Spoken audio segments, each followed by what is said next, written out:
खराब नहीं हुए थे, Their shoes were not worn out. उनके जो चप्पल थे वो फटी नहीं थी। Joshua is telling the people, God has been good to you. Yehoshua अभी लोगों को बता रहा है कि परमेश्वर आपके साथ अच्छा और नेकी से रहा। Be faithful to God. आप भी परमेश्वर के प्रति विश्वास में बने रहो। Be faithful to God. परमेश्वर के प्रति विश्वास में बने रहो। A man who's weak जो can't व्यक्ति, walk. ऐसा व्यक्ति जो कमजोर है और चल नहीं सकता है, 110 years old. 110 साल उनकी उम्र है, He's telling the people, और वो लोगों को कह रहा है be faithful to God. परमेश्वर के ऊपर विश्वास में बने God रहो। has been good to you. परमेश्वर आपके साथ विश्वास में बना Why you रहा। worship those idols? और फिर क्यों आप इन मूर्तियों की आराधना कर रहे हैं? Worship God who has brought you out of Egypt. उस ईश्वर की आराधना करो जिसने तुम्हें इज़राइल से यहाँ पर लेके आया है। God keep His promises. परमेश्वर अपने वायदों को पूरा करता है। God has been good to us. परमेश्वर हमारे साथ भी विश्वास में बना रहा, Has अच्छा रहा। God faith? Have never done His promise? क्या ऐसा कोई है जो परमेश्वर ने हमसे वायदा किया और वो पूरा नहीं किया? No, Joshua says not even one. Yehoshua कहता है कि जो कुछ भी परमेश्वर ने हमसे वायदा किए थे वो सब उसने पूरा किया। We have tasted God is good. हमने चखा है, परखा है कि परमेश्वर अच्छा है। Suppose you are in need of money. मान लीजिए आपको पैसों की जरूरत है, Your mother or your father is sick आपकी माँ या बाप हो सकता है बीमार है, and you're falling short of money और फिर आपके पास कुछ पैसे कम पड़ रहे हैं and you need 25,000. और आपको 25,000 की जरूरत है, The operation is next week और जो ऑपरेशन है वो अगले सप्ताह है, and you call your friend. और आप अभी अपने दोस्तों को फोन कर रहे हो, This my mother is going to be operated. I'm falling 25,000 short. मेरी माँ का ऑपरेशन होने जा रहा है और मेरे पास 25,000 रुपये कम। Okay, his friend picks up the call and says, "Okay, I will give it. और फिर उनका दोस्त फोन उठाता है और कहता है कि ठीक है मैं तुम्हें दे दूंगा। You can come after 2 days. Call me and come after 2 days." वो कहता है कि 2 दिन के बाद आओ और फिर मुझे फोन करो, And after 2 days you call him. और फिर 2 दिन के बाद आप उन्हें फोन करते हो। He says, "Brother, I'm coming today. I need of money. You promised me something." और आप कहते हो कि भाई 2 दिन बीत चुके हैं, आज मैं आ रहा हूँ, आपने मुझसे एक वायदा किया था और मैं पैसे लेने के लिए आ रहा हूँ। "No, I'm busy." वो कहते हैं नहीं, मैं अभी मैं बिजी हूँ। This friend promises was yes first and no, no. इस दोस्त ने पहले उसको हाँ इस बात का वायदा किया था और बाद में अभी वो मुकर रहा है वायदे से। All promises in God, in Christ Jesus, is yes to us.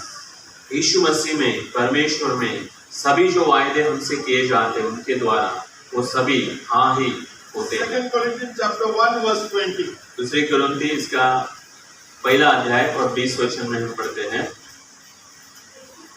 दूसरी कुरिन्थी Chapter 1 verse 20. 1 अध्याय 20 वचन। क्योंकि परमेश्वर की जितनी प्रतिज्ञाएं हैं वे सब उसी में हाँ के साथ है, इसीलिए उनके द्वारा आमीन भी हुई कि हमारे द्वारा परमेश्वर की महिमा हो। All promises what God has told us is yes. परमेश्वर ने हमसे जो भी वायदे किए हैं वो सभी वायदे हाँ में ही है। God never fails in His promise. परमेश्वर कभी अपने वायदों से मुकरता नहीं है। We can say yes today, I will give you, and tomorrow we can say no. हम आज कह सकते हैं कि हाँ मैं तुझे दूंगा, लेकिन कल हम अपनी जुबान से मुकर सकते हैं। All promises in Christ, what He has promised is yes and yes. परमेश्वर ने जो भी हमसे वायदे किए हैं प्रभु यीशु मसीह में वो हाँ और हाँ में तब्दील होते हैं। Jesus has given us manna. प्रभु यीशु मसीह ने भी हमें मानना दिया है। Manna and food. Let's open John chapter 6 verse 35. यूहन्ना रचित सुसमाचार इसका 6वां अध्याय और 35 वचन में हम पढ़ेंगे। यूहन्ना 6वां अध्याय और 35 वचन। यीशु ने उससे कहा, जीवन की रोटी मैं हूँ, जो मेरे पास आएगा वह कभी भूखा ना होगा और जो मुझ पर विश्वास करेगा वह कभी प्यासा ना होगा। Jesus is our manna and our food. यीशु मसीह हमारा मानना और हमारी रोटी है। He says not to worry about food and shelter and clothing. वो कहता है कि आप खाने, कपड़े, इन सब चीजों के बारे में चिंता मत करो। He answers our prayers. वो हमारी प्रार्थनाओं के उत्तर देता He है। gives us forgiveness. वो हमें पाप क्षमा भी करता है We are faithful. यदि हम उसमें विश्वास में बने रहते हैं तो। Not one promise to love of faith and to love of faith. परमेश्वर ने जो किए हैं वायदे हैं, उसमें से एक भी वायदा खाली न जाएगा। Because God is faithful to us. क्योंकि परमेश्वर हमारे साथ विश्वास में बना है। Let's open Joshua chapter 23 verse 15 and 16. Joshua इसका 23 अध्याय और 16 वचन में हम पढ़ते हैं।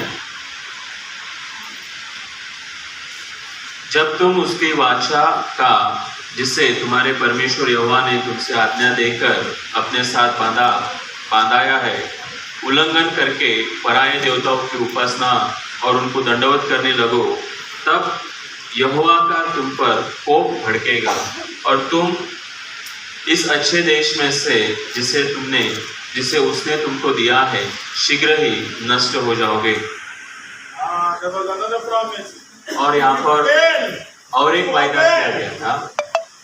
यहाँ पर और एक वायदा किया गया था, अगर उसकी आज्ञाओं का पालन करने में अगर आप असफल ठहरते हो तो God shall bring harmful things unless God destroys. परमेश्वर आपके ऊपर भड़केगा और वो आपको नष्ट कर डालेगा। And if you bow down to those gods, अगर आप उन देवताओं के सामने झुकोगे, God anger will burn on you. परमेश्वर का कोप आपके ऊपर भड़केगा। So we got to obey God. तो हमें परमेश्वर की आज्ञा का पालन करना होगा। What is obey? आज्ञा पालन करना क्या है? It's a command, it's a request, वो एक आज्ञा है, वो एक विनती भी है, it's an order. वो एक आदेश है। Jesus Christ always says, thou says this and thou do not do this. कभी यीशु मसीह हमेशा कहते हैं कि आप ये कहते हो और आप ये मत करो। Not to obey God. हमें परमेश्वर की आज्ञा का पालन करना होगा। 1 Samuel chapter 15 verse 22. पहले शमूएल इसका 1 Samuel chapter 15 verse 22. 15 अध्याय और 22 वचन। 15 अध्याय। कहा, क्या यहोवा होमबलि और मेलबलि से इतना प्रसन्न होता है जितना कि अपने दास के मारने जाने से प्रसन्न होता है।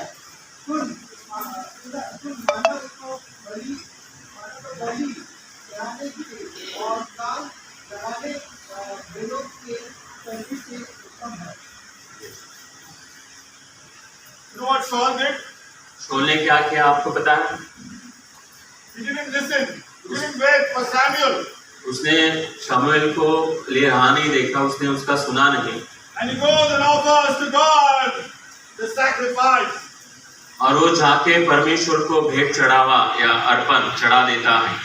And what the word says, और फिर वचन क्या कहता है? God wants obedience rather than sacrifice.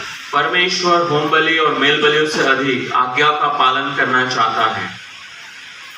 Because God, Jesus was righteous. क्योंकि परमेश्वर में प्रभु यीशु मसीह नीतिमान था।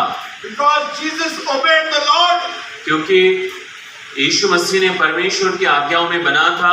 He knew no sin. वो पाप नहीं जानता था। Only because Jesus obeyed God, he knew no sin. क्योंकि यीशु मसीह ने परमेश्वर की आज्ञा का पालन किया, इसके चलते वो पाप को नहीं जानते थे। And in the garden, what Jesus said to God, और उस बगीचे में प्रभु यीशु मसीह ने परमेश्वर को क्या कहा? I don't want to go to the cross. मैं सलीब पर नहीं जाना चाहता हूँ। Take this suffering away from me. ये दुख का प्याला मुझसे टल जाने दे, But not my will, लेकिन मेरी इच्छा के अनुसार नहीं, but your will. वरन आपकी इच्छा पूरी हो। So what Joshua is telling to the people, अभी यहाँ पर यहोशुआ लोगों को क्या कह रहा है? be strong and be obedient to the Lord. परमेश्वर में मजबूत बने रहो और उसकी आज्ञाओं में बने रहो। He is being good to you. वो आपके साथ भलाई से He पेश आ रहा has है। promised you you and he has been faithful. उसने आपको वायदा किया है और उस वायदे के प्रति वो विश्वास में है। वो अभी बुजुर्ग हो चुके थे, अभी वो लोगों को प्रोत्साहन दे रहे हैं। To the elders, to the leaders, and to the officers. जो वहाँ के प्राचीन थे, जो वहाँ के अधिकारी थे और जो नेतृत्व करने वाले थे, उनसे वो बात कह रहा है। Now what sermon is given to all the people? Let's see in chapter 24. अभी सब लोगों के लिए योशुआ ने क्या संदेश दिया है वो हम 24वें अध्याय में देखते हैं।